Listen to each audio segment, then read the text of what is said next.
Are you ready for your trip to Greece and you are looking to refresh your Greek? Let's go over the essential phrases and tips you need to speak better Greek. Turn on the subtitles and let's get started. Do you speak Greek? Καλημέρα! Είμαι η Αλεξάνδρα και καλώς ήρθες στο Do You Speak Greek.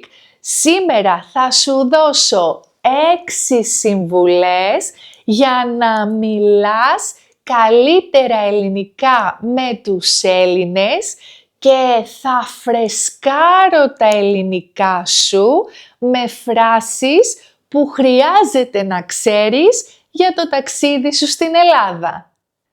Στο κουτί της περιγραφής θα βρεις ένα δωρεάν PDF με όλα αυτά που θα μάθουμε σήμερα. Πάμε! Οι Έλληνες χρησιμοποιούν πάρα πολύ την υποτακτική όταν θέλουμε να συμβουλέψουμε, όταν θέλουμε να προτείνουμε κάτι, για παράδειγμα, να τρως φρούτα και λαχανικά, να πας στον γιατρό, να δεις αυτήν τη ταινία. Αλλά και σε ερωτήσεις.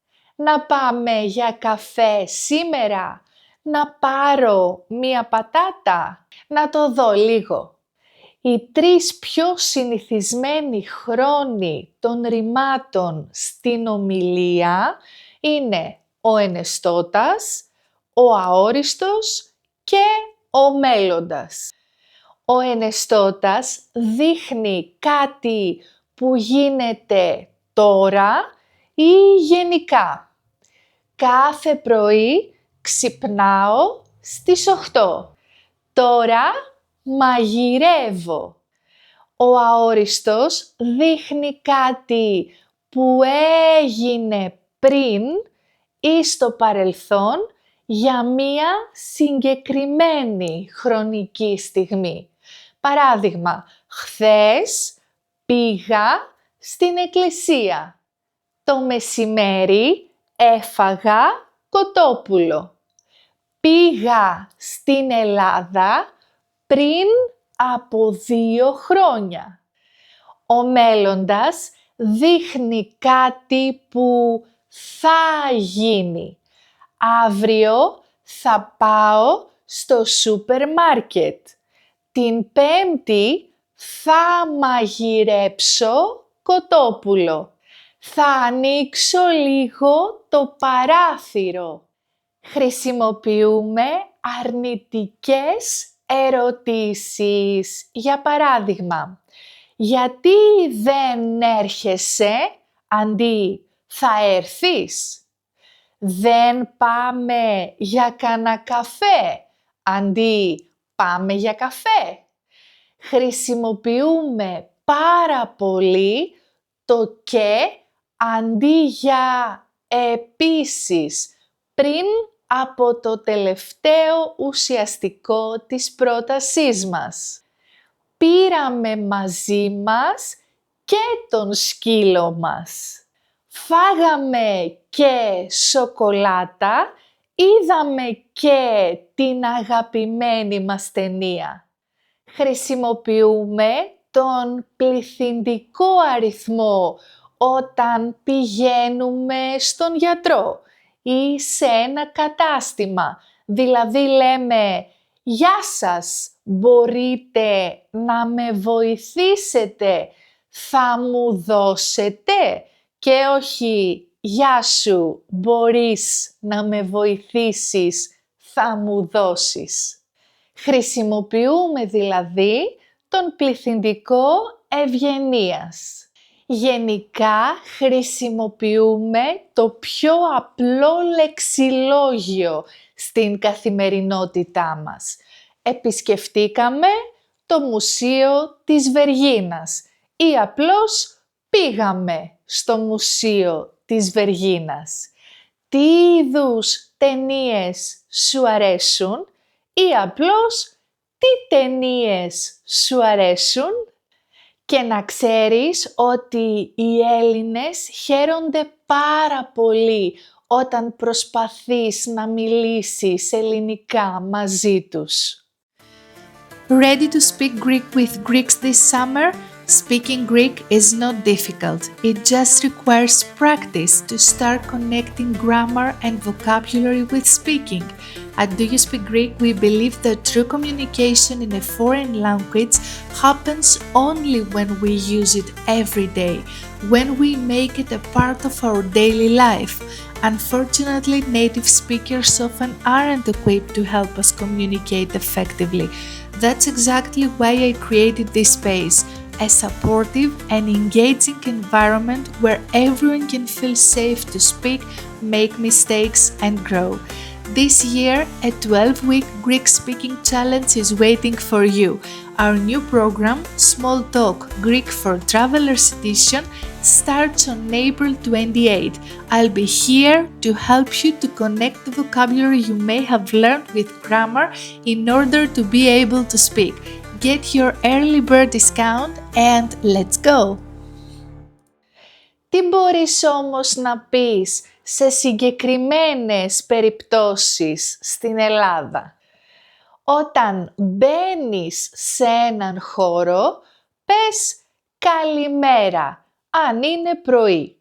Πες καλησπέρα, αν είναι απόγευμα. Ή απλά γεια σας, πάντα στον πληθυντικό ευγενίας. Τι να πεις όταν φεύγεις από ένα μέρος? Πες γεια σας ή καλή συνέχεια, που είναι και το αγαπημένο μου. Αν είναι απόγευμα, πες καλό απόγευμα και αν είναι βράδυ, πες καλό βράδυ.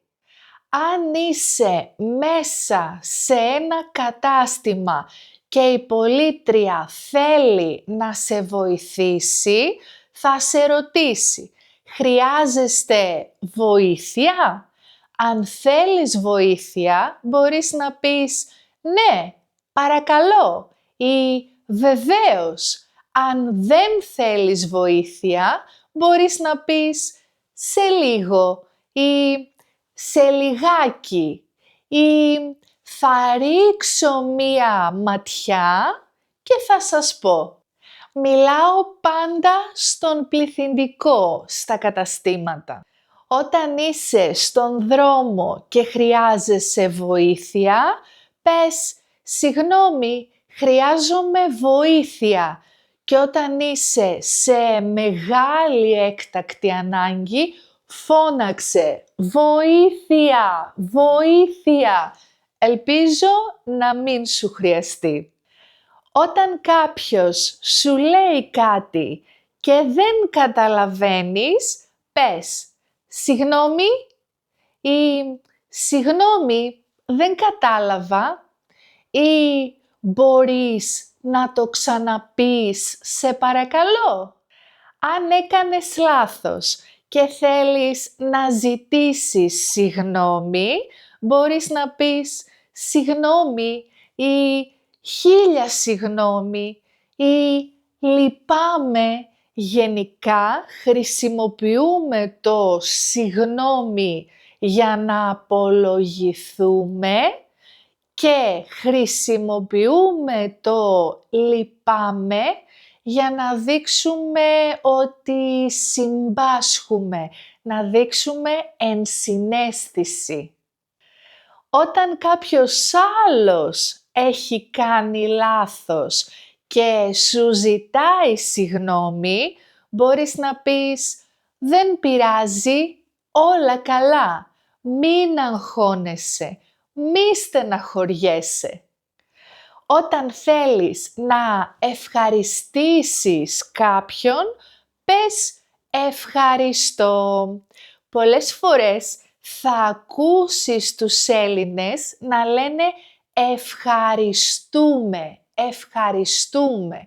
Το κάνουμε αυτό όταν είμαστε για καφέ ή για φαγητό και είμαστε περισσότερα από ένα άτομα και είναι σαν να μιλάμε για όλους. Ευχαριστούμε.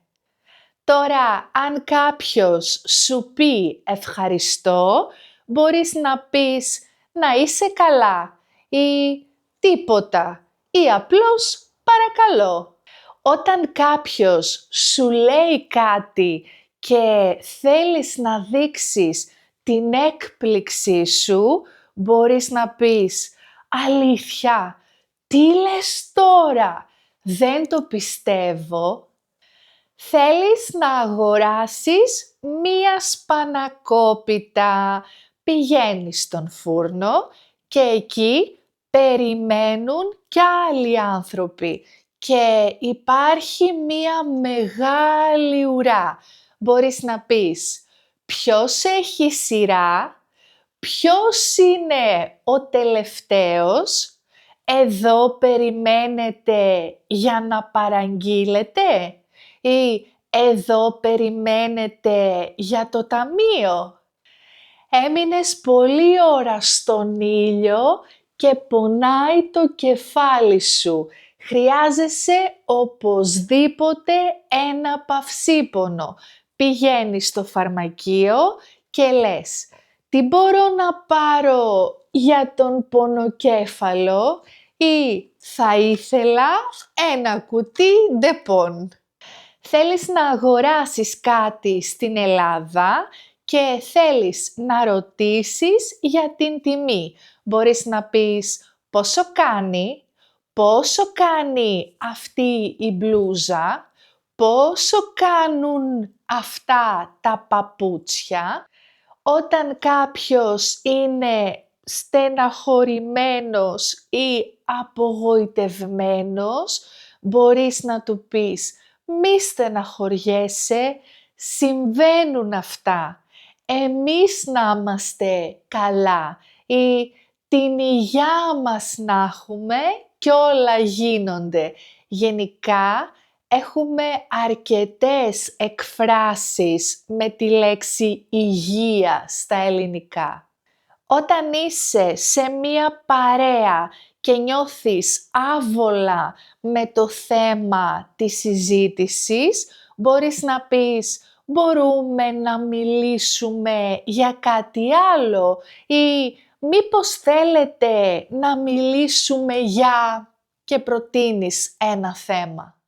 Όταν θέλεις να προσκαλέσεις έναν φίλο για καφέ, μπορείς να πεις «Να πάμε για καφέ καμιά μέρα» ή «Τι λες να πάμε για καφέ αύριο το πρωί» ή «Έλα να πάμε για ένα καφεδάκι».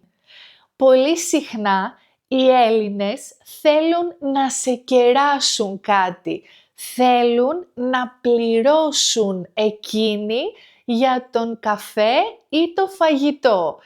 Μη το αρνηθείς, είναι ένας τρόπος να δείξουν την φιλοξενία τους και την αγάπη τους και το κάνουν με την καρδιά τους και θα επιμείνουν. Μπορείς όμως να πεις «Σε ευχαριστώ πολύ για το κέρασμα, το εκτιμώ, την επόμενη φορά εγώ κερνάω». Μην ξεχάσεις να κατεβάσεις το δωρεάν PDF και αν θέλεις να σε βοηθήσω να μιλήσεις καλύτερα ελληνικά, έλα στο Greek Small Talk Program Greek for Travelers Edition. Σε περιμένω εκεί, ξεκινάμε στις 28 Απριλίου. Like, εγγραφή και εμείς τα λέμε στο επόμενο μάθημα. Φιλάκια!